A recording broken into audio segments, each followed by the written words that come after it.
Eto mga ka-aksyon, isang construction worker sa Camarines Sur, inirereklamo ang isang vlogger na nagbigay sa kanya ng pabahay noon na ngayon ay pilit nang binabawi muli sa kanya. Makikita sa vlog ni Roy Buluan o mas kilala sa Oragon Honey ang pangakong ginawa at pagbigay ng bahay kay Felix Asur noong taong 2021. Ang ilang pangyayari sa vlog, panoorin po natin ito. Dito ka.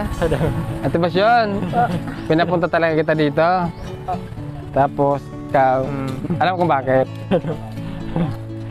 Dahil, ngayon pa lang, congratulations.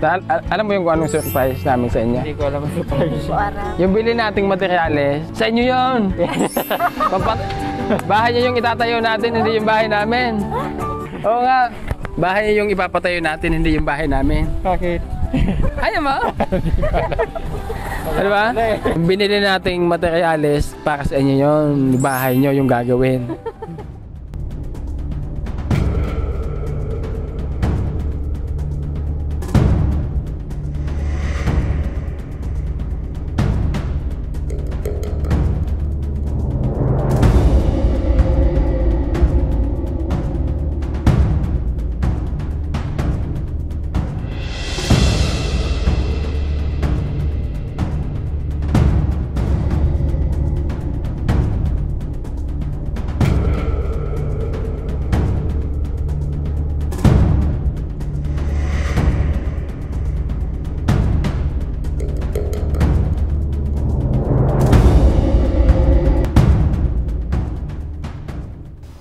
Yan mga ka-aksyon, yung ilang mga kuha sa vlog or video nitong si Oragon Honey na nagpapakita mga ka-aksyon na ibinigay niya itong bahay dito sa nagrereklamo. Mula sa ating satellite office sa Camarines Sur, makakausap natin si Felix Asur. Magandang hapon sa iyo, Felix. Magandang hapon din po, ma'am. Opo. Felix, matanong ko lang, kailan nagbigay ng pabahay sa iyo itong si Roy? Kaya po magbigay sa amin, ma'am. 2021. Tama ba? Opo. Okay, 2021, simula na nagbigay ng pabahay itong vlogger na si Roy sa inyong pamilya. Tama? Opo, ma'am. So, 3 taon na pala na nakalipas nang bigyan kayo ng pabahay nitong vlogger na si Roy. Ano yung nangyari? Bakit niya ngayon binabawi itong bahay na ibinigay sa inyo? Humihingi lang po ako, ma'am, ng katibayan sa bahay, ma'am, na para meron kami may sarili kaming papel na sa lupa't bahay po. Yun ang hinihingi namin, sabi, ma'am, sa barangay po, ma'am. Hindi niya ba maibigay, ma'am? Okay, so kayo yung nag-demand na humingi ng katibayan na itong bahay ay talagang totally binigay na sa inyo ng vlogger? Opo, ma'am. Okay, so ano nangyari nung humingi ka sa kanya ng katibayan? Balik-balik ako sa barangay, ma'am. Parang ano niya kasi, ma'am, parang ginagawa ko na yung remedyo, ma'am, kasi, ma'am, wala kami alam sa batas, ma'am, sa barangay, ma'am, eh. Okay. Linawin lang natin, Felix. Bago pa kayo humingi ng katibayan dito sa vlogger, ano yung nangyari? Nagkaroon ba ng problema? Nagkaroon ba ng pagbawi muna sa inyo ng bahay? Nagka-problema muna po kayo, ma'am. Kasi pa, ma'am, yung anak ko, ma'am, nag-content, ma'am, ng asin, ma'am. Tapos doon siya, kasi gusto naman yung anak ko mag-buro-vlog din po, ma'am. Pero parang nainggit siya doon, ma'am. Nag-asin lang yung anak ko. Tapos nainggit po siya doon, ma'am. Yun ang sinimulan, ma'am, ng galit niya sa amin. So nagkaroon, ang sinasabi nyo ngayon, Felix, nagkaroon ng inggitan. Kaya nagalit sa inyo itong vlogger. Opo, ma'am. Okay, so dahil sa sinasabi mong yan, ang gusto ngayon ng vlogger ay mabawi sa inyo yung bahay na ibinigay sa inyo. Opo, ma'am. Binabawi niya ako kasi na, ma'am, parang may, ma'am, na yung sabi niya, ma'am, ibinta niyo na lang yun, parang yun ang gano'n niya, ma'am, nag-usapan kasi sa barangay, ma'am, eh. Na parang mangalit kami doon, ma'am, sa bahay namin. Okay. Yung kagustuhan nitong vlogger na bawiin sa inyo itong bahay, pumayag ka naman ba? Umalis kasi po ako, ma'am, kasi pinuntan yung mga anak ko doon, parang pinatakot niya. 2 days po siya pumunta sa bahay. Tapos, buhay kami doon sa dati namin bahay na luma. Okay, so kasi yung mga anak ko, natatakot po. So, Felix, ang ginawa nyo, dahil sa tinatakot kayo nitong si Roy, iniwan muna ninyo yung bahay, umalis kayo at bumalik kayo doon sa dati nyong bahay na luma. Opo. Okay. So, anong klaseng pananakot ba itong ginagawa sa inyo ni Roy? Sisigaw po siya na gano'n, nagsisigaw siya. Bakit daw siya pinahiya ganyan? Ano daw? Ano daw? Bakit daw siya pinahiya? Sabi ko, anong problema? Sabi ko sa kanya, anong problema po? Sabi, sir, wala naman akong kasalanan sa inyo, wala naman kami, nanahimik man kami. Basta daw, yun lang, basta ngayon daw sa amin, na parang, galit siya, hindi ko nga maalaman po, sir, kung ano nangyari. Sabi ko, wala naman kami, hindi na kami nag-away niya. Paano, hindi ko na alam, siguro po, inggit po. Ganyan, kasi daw sabi niya sa amin, mayaman na raw kami, may bahay na kami, may motor na, o yung pinabahay namin, pinabahay ng sponsor sa kanya, sa amin. Okay, so aside doon sa mga sinasabi niyan sa iyo ni Roy, meron pa bang ibang panghaharas or pamimilit sa inyo na umalis na kayo dyan sa bahay na yan? Nagdoon po kami sa barangay. Wala naman po, hindi naman masyado pero galit siya po. Tapos babalik-balik po ko sa barangay. Pinaglaro kami sa barangay. So nagkabaranggayan na kayo nito? Oo po, nagkabarangay na po kami, ma'am. Ano yung napag-usapan niyo sa barangay? Na sabi niya na umalis na muna, ibenta lang daw para wala daw ingay, gano'n. Sabi ko, bakit naman kanina ako? Okay niya, para alis na kami niya para hindi na kayo babalik siya, tinatakot yung mga anak ko. Okay, linawin ko lang Felix, the reason why umalis kayo dyan sa bahay na yan dahil pilit kayong pinapaalis at kung ano-ano yung pinagsasabi nitong vlogger sa inyo. Tinatakot kayo, kaya umalis muna kayo para bumalik muna kayo doon sa dating bahay ninyo. Opo, ma'am. Pero kung tatanungin kayo, gusto nyo pang bumalik dyan at dyan kayo manirahan? Ayaw na namin, ma'am. Ayaw na po namin. Ayaw nyo na, bakit? Kasi malapit lang sa bahay nila eh. Malapit na yung? Malapit po lang sa bahay yung bahay namin dati, yung binabahay na sa amin. Wait lang, linawin natin. Ano yung pinakarason, bakit ayaw mo nang bumalik dyan sa bahay na yan? Kasi ma'am, kagawad siya ma'am, baka ma'am po anong gawin sa amin ma'am, alam mo naman ma'am, ordinary lang po kami ma'am. Wala naman kami kakaya na magreklamo ganyan. Okay, so dahil natatakot kayo dahil kagawad, pero kung kayo yung tatanungin ko, alin ang mas gusto nyong tirahan, yung lumang bahay nyo or dyan? Sa lumang doon, dati ma'am sa natin namin ma'am, lumang stay pa po kami doon ma'am, tabi. So ayaw nyo na talaga dyan sa bahay na yan? Ayaw na po namin ma'am, tabi, ayaw na po namin ma'am. Ayaw mo na pala. Bakit? Ano yung gusto mong mangyari ngayon? Bakit nyo inirereklamo? Bakit nyo idinulog ito sa aming programa? Kasi po ma'am, yung minutes ma'am, minamali nila, baka baliktaran po kami nito ma'am. Mali-mali po yung gano'n ginawa sa barangay. Ito po ma'am, niremedyoan po nila tayo ma'am. Ito po yung minutes ma'am. Anong nakalagay dyan sa mga papel na yan? Ito po yung minutes ma'am. Hinihingi namin, walang perma po pa. Okay, yung minutes of the meeting na ginawa dyan sa barangay, walang perma ninyo? Wala pong perma po. Pero ano na nakalagay dyan sa loob ng minutes na yan? Ano nakapalaman? Ito po yung minutes ma'am na hindi ko si ma'am masyado maintindihan ito ma'am. Medyo English naman po ma'am. Okay, so ibig sabihin, binasa yan sa inyo pero hindi naman kayo nagpirma. Okay, ibig sabihin, sabi ko, binasa yan sa inyong minutes pero wala po kayong pirma at hindi nyo naintindihan. Wala pong perma po ng kapitan po. Wala pong perma po. Okay, so ngayon, ang gusto mong mangyari, ano yung gusto mong mangyari? Hinahabol mo pa rin yung bahay na yan na ibinigay sa inyo ni Roy, pero ayaw nyo naman tirhan.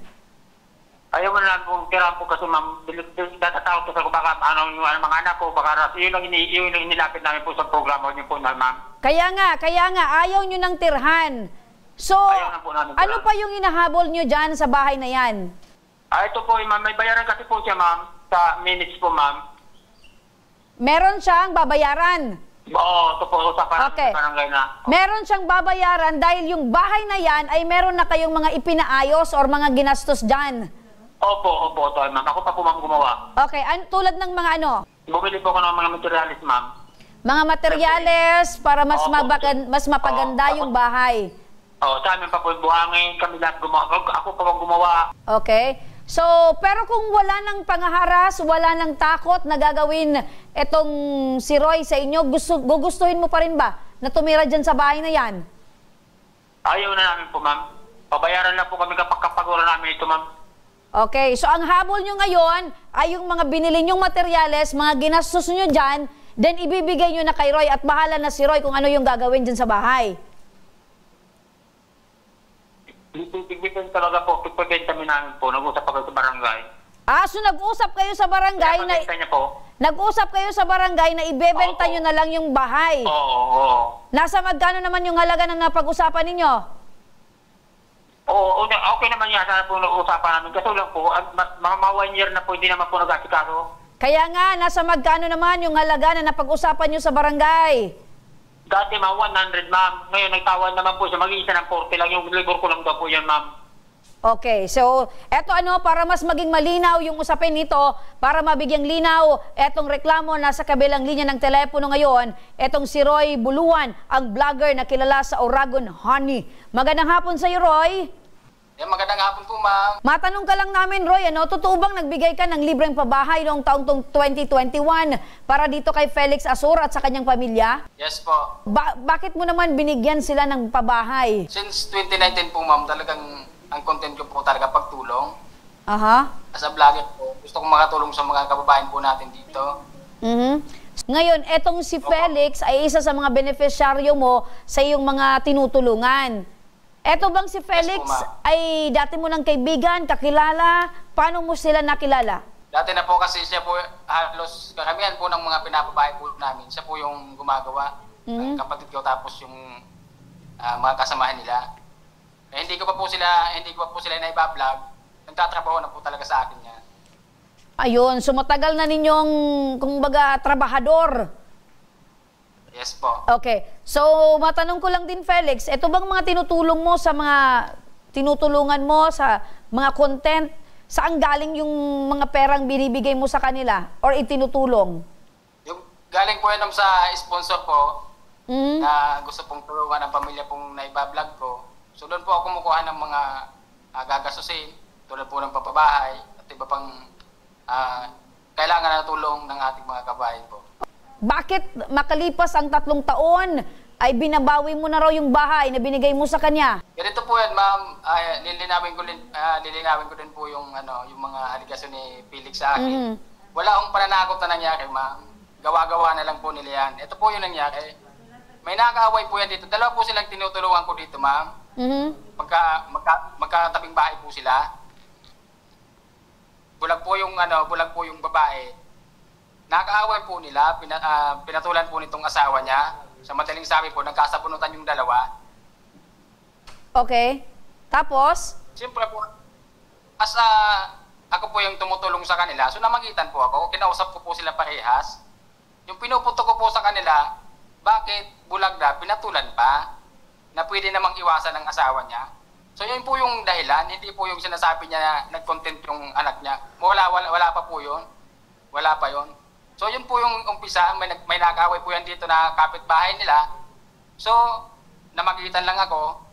So doon na po yan nag-umpisa. Okay. Bakit umantong sa punto ng bawian ng bahay? Sponsor na po yun, ma'am, kasi iniwan po nila yung bahay. Okay? Kailan ba nila iniwan yung bahay? Kasi inaamin naman itong si Felix na iniwan nila yung bahay dahil nga nagkaroon daw ng pananakot galing sa inyo. Wala pong pananakot, ma'am, na nangyari. Kinausap ko lang po sila dahil nga po doon sa nangyaring sapunutan ng mag-asawa. Siyempre, siguro nakapagsalita ako ng hindi maganda dahil hindi nga po pwedeng patulan yung bulag. Okay. Kasi dapat sila yung umintindi, yung nakakakita, dapat sila yung umintindi doon sa okay. bulag. Kung ganyan po, Sir Roy, ang inyo pong dahilan, siguro hindi naman siguro yun rason para bumawi po kayo ng mga bagay na ibinigay nyo na po. Kasi ang isang bagay, pag ibinigay nyo na po, ibig sabihin, inako po ng binigyan po ninyo, wala na po kayong siguro karapatan na pakialaman pa kung ano yung gusto nilang gawin doon. Unless otherwise, unless otherwise, yung pakikialam po ninyo ay medyo on the positive side. Yes, ma'am, kasi yun nga inaano ko. Eto, ma'am, lahat po ng desisyon hindi po galing sa akin yan. Kasi iniwan niya po nila yung bahay. Pinalam ko po sa sponsor po na iniwan nila Felix yung bahay. So, siyempre, yung sponsor, pinagpaguran din niya yung pinampatayo niya. So, ayaw niya naman masayang. Okay, ganito naman Roy, ang isang sponsor kasi, pag ikaw ay nag-sponsor, syempre gusto mong makatulong. Ngayon, nakatulong, maging masaya na sana yung sponsor mo dahil napakinabangan ng binigyan. Ngayon, meron ba kayong kasulatan na dapat itong bahay na to ay dapat hanggang dito lang na panahon na to at babawiin namin, or pag ito ay pinabayaan ninyo, babawiin namin. Meron ba kayong ganung mga kasunduan? Wala po kami, ma'am, na wala po kaming kasulatan, pero Ayun. ano lang po. Okay. Doon pa lang, Mr. Roy, kayo na mismo nagsabi na wala po kayong kasunduan. Ngayon, pag sinabing mong binigay, binigay mo na yan. So, kung kayo naman po ang ilalagay namin sa beneficiary, like for example, itong si Felix, yung nagbigay po sa inyo, ano po yung mararamdaman ninyo na kayo po ay babawian ng bahay na ibinigay po sa inyo? Ma'am, ako po, hindi ako yung may kagustuhan na bawiin yung, yung bahay. Sabi ko nga po kanina, may sponsor po ako na sinusunod. Okay. Kung ano po yung mga nangyayari, nakausap na po nila, ma'am, yung sponsor dyan. So, ang may gusto, ang binabanggit nyo po ngayon, ang may gusto po nitong bumawi ay yung sponsor. Yung sponsor na nagbigay. Nakausap po nila, ma'am, yung sponsor. Si Kapitan, nakausap din po nila yung sponsor. May kasunduan na po kami sa barangay na babayaran na lang sila. Sino ba itong sponsor? Inyo pong mamarapatin, maaari po ba naming malaman kung sino po itong sponsor na ito? Sinawagan ko po kahapon, so ayaw niya magbabanggit ng pangalan. Okay. Kasi ang isang sponsor, once na anonymous yan, ibig sabihin, ang kagustuhan talaga niyan ay tumulong. Ngayon, kung babawiin yan, ano ba yung ebidensya or kasulatan na siya po yung sponsor at gusto niya talagang bawiin itong bahay? Nasa vlog naman po, ma'am, na banggit ko naman dun kung sino yung gustong tumulong sa kanila. Saka sila po mismo, alam nila kung sino yung tumulong sa kanila dahil mismong pinuntahan nga po sila dito, binisita. Okay? Hindi naman kaya nakakaya doon sa mga nakakakita o nakapanood na itong sponsor na to ay nagbibigay at magbabawi lang naman din ang ibinibigay. Kayo din, baka meron din sa inyo yan na, oy, etong si vlogger na to, baka mamimigay na naman ng tulong or bahay, tapos after several years, babawiin dahil lang sa konting problema. For the first time po, ma'am, na nangyari sa loob ng 3 taon o 4 taon kong pag-vlog, first time po na nangyari ito sa kanila lang. 23 na bahay na po yung pinaipagawa ko, ma'am, hindi minsan wala po akong binawi dyan. Unless kung talagang sasabihin ng sponsor kung ano yung dapat kong gawin. Okay, so ang pangalan ng sponsor na to ay Certain Gigi. Yun nabanggit mo, tama? Nabanggit kasi ni Felix na ang rason daw kung bakit ayaw niya nang bumalik sa bahay dahil natatakot na raw sa inyo dahil isa daw po kayong barangay kagawad. Yes po, ma'am. Kaya nga po kilala po ako dito sa barangay namin. Ipagtanong niyo po dito kung may naagrabihado akong tao dito. Sa pananakot, ma'am, influencer po ako, ma'am. May pangalan po akong iniingatan. Kagawad po ako, may pangalan po akong iniingatan. So, hindi ko po yan gagawin. Okay, so, bakit hindi nyo na lang... Okay, ganito, kasi nababanggit ni Felix na nag-usap kayo sa barangay. Ngayon, ano ba yung napag-usapan nyo, kagawad? Yun nga po yung napag-usapan po namin dito. Ibebenta yung bahay, babayaran na lang sila kung magkano yung hinihingi nila. Nag-demand po sila ng 100,000 daw po yung ibabayad sa kanila. Which is hindi naman po kaya ng sponsor. Kasi retired na po siya. So nagkasundo po kami sa halagang 40,000.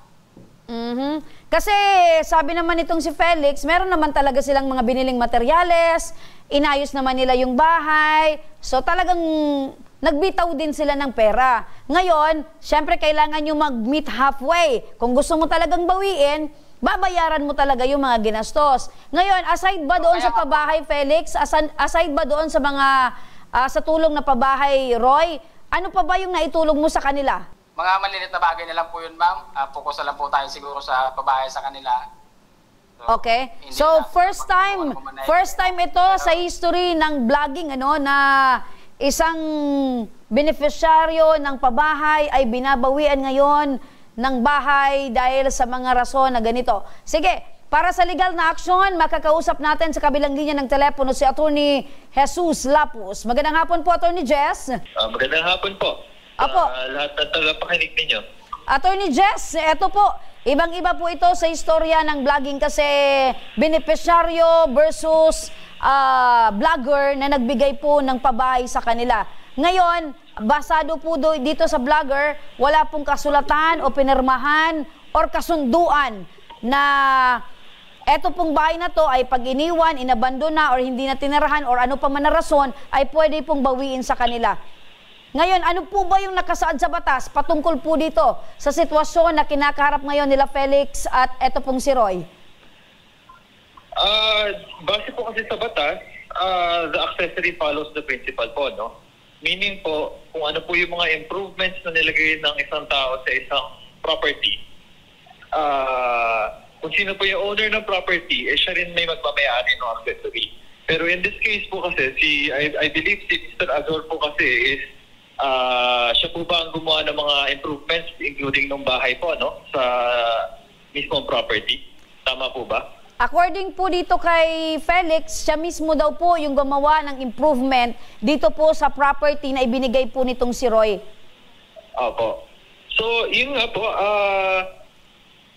pero even if ang sinasabi po ng batas is accessory follows the principal, meaning kung ano po yung ginawang improvement, kung sino po yung may-ari, siya rin na magmay-ari ng accessory, hindi naman po ibig sabihin na wala ng karapatan yung gumawa ng mga improvement. So, under the law po, sa Civil Code natin, sa Articles 448 to 450, kasi matuturingan naman po si Mr. Azor na builder in good faith, since ginawa niya yung mga improvements na yun, na may paintulot naman doon sa may-ari ng lupa. Opo. Meron naman pong choice yung may-ari ng lupa.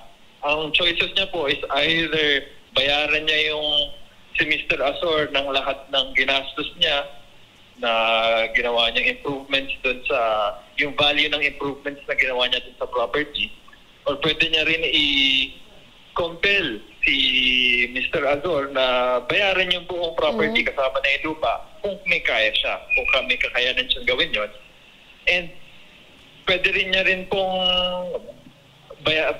bilhin nga yung lupa kasama na rin po yung accessory doon. Again, kung may kakayahan si Mr. Azor. Opo. But in the event po na ayaw pong pupiliin nung may-ari ng property, yung any of the options available po under the batas, gagawin po is kailangan niya po bayaran yung builder in good faith, in this case po si Mr. Azor, ng lahat ng value ng ginawa niyang improvements sa property. Opo. So ibig sabihin po nito, attorney, pwede po silang magkasundo kung ano po yung value, o pwede rin po yung i-detalye ni Mr. Azor yung mga lahat ng ginawa niya improvements doon, including na po yung value ng mga ginastos niya. Opo, so ibig sabihin po nito, attorney Jess, may laban po itong si Felix na minsan ang naging feature po sa isang vlog nitong si Roy na habulin po kung ano po yung mga na gastos niya pong improvement para po dito sa bahay na ito. Opo, meron po siya definitely karapatan kasi may tuturing naman po si Mr. Felix na builder in good faith kasi meaning yung during the stay niya saka ginawa niya yung mga improvements na yon sa property, may pahintulot naman siya. Kasi kung ang lumalabas po wala siyang pahintulot ng ginawa niya yon, kumbaga parang nag-ino-occupy niya o pinopossess niya yung property ng walang pahintulot tapos nagbigay siya ng mga improvements doon, magiging builder in bad faith po siya. In that case, wala pong habol si Mr. Felix. But since ginawa niya po yung mga improvements na yun, may pahintulot na may-ari ng property dahil pinatuloy naman siya doon, pinatira siya, may pwede po siyang bayaran ng value ng mga improvements na ginawa niya. Opo. Ano naman po, attorney, yung pwedeng kaharapin po na reklamo or kaso nitong si Roy if in case po ay ipagsapilitan niya pong bawiin itong bahay na hindi niya po nabibigyan ng karapatang halaga, ito pong si Felix dahil po sa mga naigastos niya or improvement sa bahay na ito? Yun lang po ang mangyayari dyan. Ang pwede lang po talagang reklamo ni Felix dyan is yung unjust enrichment po. Meaning, yung kailangan niya po makolektang kabayaran doon sa mga ginawa niyang improvements. Pero iba pong kaso yung ayaw niyang umalis kasi hindi naman niya po pag-aari ang property. So may karapatan po talaga yung may-ari ng property na paalisin siya dyan. Iba pong usapan yung magsistay ka ng walang pahintulot, and iba rin po yung kaso na may claim ka sa kanila for the payment of the improvement. So magkahiwalay po yun. Actually, Attorney Jess, although may karapatan po siya na humingi po ng kabayaran dun sa mga ginawa niyang improvements, wala rin naman din po siyang karapatan mag-stay doon ng labag sa kalooban ng may-ari mismo ng property. So magkaibang ano po yan, magkaibang issue po yan. Apo, actually, Attorney Jess, at this moment po, wala na po itong pamilya ni Felix doon po sa bahay. Dahil ayaw na nga okay po nilang bumalik po doon dahil natatakot daw po sila. Ngayon, ang gusto na lang po nila ay talagang mabayaran po sila ng mga ginastos nilang pang-enhance or improvement ng bahay. Opo, pwede po silang definitely magkaso, collection of sum of money po sila na mag-file po sila ng civil case para po mabayaran yung lahat ng mga nagastos na dun sa property during the time na nandun sila as improvements. Apo, So, Attorney pwede po sila Jess, definitely mag-file ng kaso. Apo, Attorney Jess, nakikinig po ngayon itong si Roy. Ito po yung vlogger na nagbigay po nitong pabahay kina Felix. Baka meron po kayong advice para naman po ay mas maintindihan po niya kung ano yung dapat niyang gawin para naman po ay hindi na po ito umabot sa kasuhan. Yung sinasabi ko,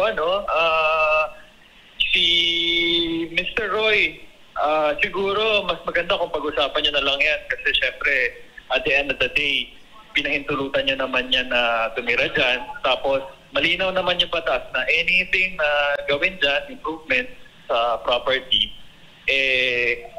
kailangan talagang bigyan ng kabayaran yung gumawa ng improvements na yon.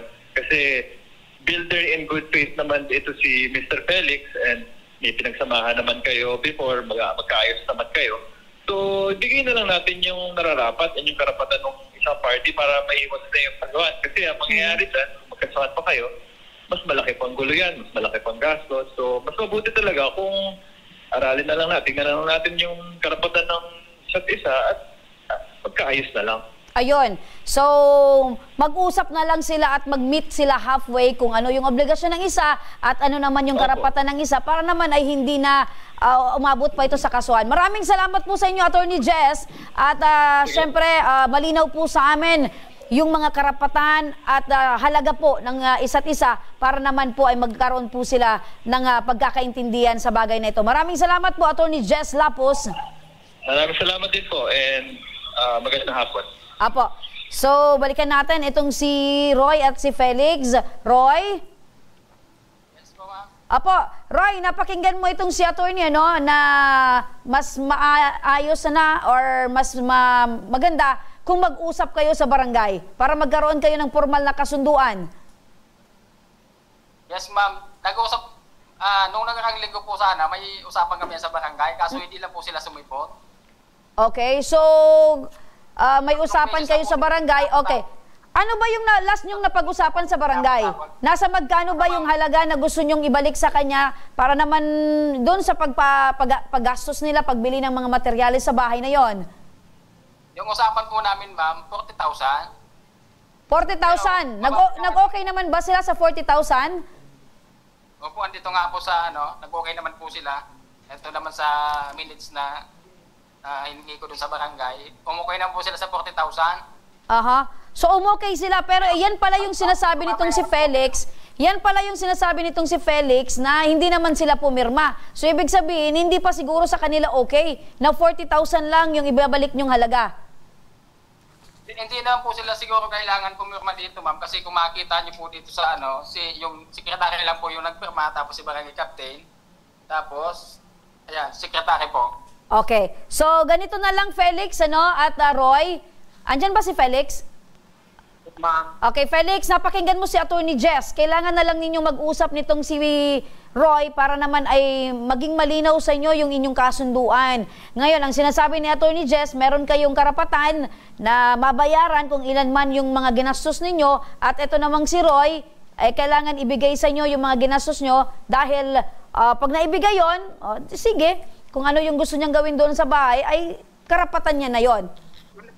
Babayaran po namin siya ng 40,000. Pag naibenta na po yung bahay, so paano po namin maibibenta yung bahay kung hindi po sila umalis doon? Yung susi po, hindi nila tinoturnover sa amin. Although nag-usap na yung sponsor na kasi kapitan, nag-okay na sila. Okay, wait lang. Wait lang. Felix, ang sabi niyo, Felix, ang sabi mo ay umalis na kayo doon sa bahay. Hindi po, ma'am. Nag-iwas lang muna po kami doon, ma'am. Okay, ganito, Felix, Iniwas ko po yung Okay. anak ko ba to. Ganito, Felix, dahil nababanggit mo na ayaw nyo nang tumira dyan at gusto nyong mabayaran kayo, okay na sa inyo yung 40,000 base sa pag-uusap ninyo? Okay lang po sa akin. Okay. Ma'am, balik lang po kahit kung kailangan, okay lang yan, ma'am. Okay, so kung okay na sa inyo yung 40,000, ang hiling pala nitong si Kagawad, ibalik nyo yung susi para naman mabenta na yung bahay at mabayaran na kayo. Opo, ma'am. Okay. Pero, ma'am, So, ngayon, Felix, pwede nyo nang ibalik yung susi at pupunta po tayo sa barangay para once and for all mag-usap kayo kung ano yung kasunduan. Pag naibenta na yung bahay, babayaran kayo ng 40,000. Okay yun sa inyo, Felix? Opo, ma'am. Ma'am, Okay. magpapasama po kami, ma'am, sa inyo, ma'am. Kasi Yes. Diyan sa barangay, ma'am, wala akong tiwala, ma'am.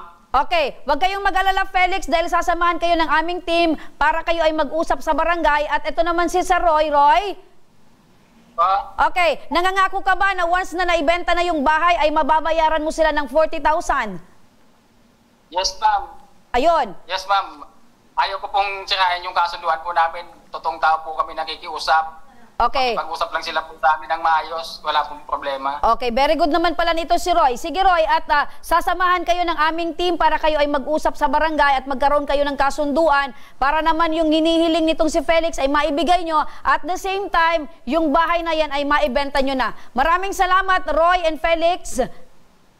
Yes, ma'am. Okay, so maraming salamat, Roy, sa iyong oras at syempre sa pagsagot dito sa reklamong ito ni Felix. Felix? Po. Okay na, sasamahan ka namin ng aming team para dito sa paghaharap nyo nitong si Kagawad Roy. Opo, ma'am. Tapos, ma'am, magagawa ko, ma'am, ng check katibayan na hindi na doon bala yung mga anak ko kasi natatakot din ako, ma'am. Sige, Roy. Sige, Felix, lahat yan Opo, ay ilalagay natin, ipalalagay natin sa record para lahat ay nakasulat sa record. Importante yung naka-black and white. Opo, salamat po, ma'am. Okay, maraming salamat din sa iyo, Felix at Roy.